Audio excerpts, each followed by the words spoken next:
Ne jugez pas pour ne pas être jugé. De la manière dont vous jugez, vous serez jugé. De la mesure dont vous mesurez, on vous mesurera. Quoi? Tu regardes la paille dans l'œil de ton frère, et la poutre qui est dans ton œil, tu ne la remarques pas? Ou encore, comment vas-tu dire à ton frère, laisse-moi enlever la paille de ton œil, alors qu'il y a une poutre dans ton œil à toi?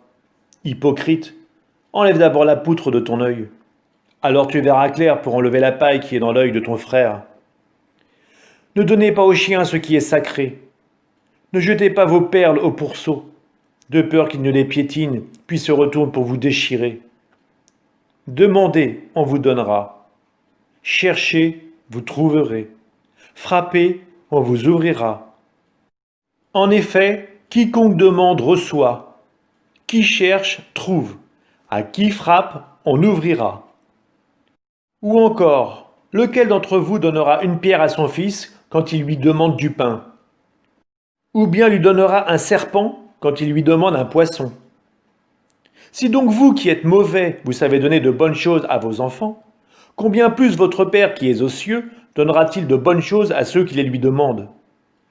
Donc, tout ce que vous voudriez que les autres fassent pour vous, faites-le pour eux, vous aussi. Voilà ce que disent la loi et les prophètes. Entrez par la porte étroite.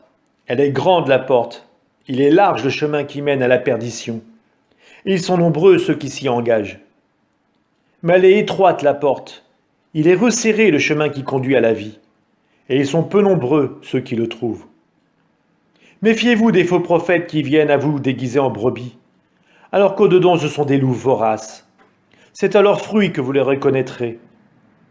Va-t-on cueillir du raisin sur des épines, ou des figues sur des chardons?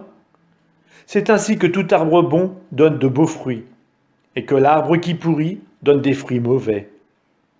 Un arbre bon ne peut pas donner des fruits mauvais, ni un arbre qui pourrit donner de beaux fruits. Tout arbre qui ne donne pas de beaux fruits est coupé et jeté au feu. Donc, c'est à leurs fruits que vous les reconnaîtrez.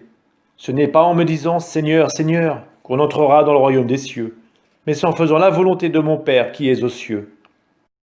Ce jour-là, beaucoup me diront « Seigneur, Seigneur, n'est-ce pas en ton nom que nous avons prophétisé? En ton nom que nous avons expulsé les démons? En ton nom que nous avons fait beaucoup de miracles ?» Alors je leur déclarerai « Je ne vous ai jamais connus. Écartez-vous de moi, vous qui commettez le mal. » Ainsi celui qui entend les paroles que je dis là et les met en pratique est comparable à un homme prévoyant qui a construit sa maison sur le roc. La pluie est tombée, les torrents ont dévalé, les vents ont soufflé et se sont abattus sur cette maison.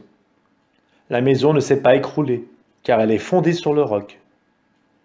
Et celui qui entend de moi ces paroles sans les mettre en pratique est comparable à un homme insensé qui a construit sa maison sur le sable. La pluie est tombée, les torrents ont dévalé, les vents ont soufflé. Ils sont venus battre cette maison. La maison s'est écroulée et son écroulement a été complet. Lorsque Jésus eut terminé ce discours, les foules restèrent frappées de son enseignement, car il les enseignait en homme qui a autorité, et non pas comme leurs scribes.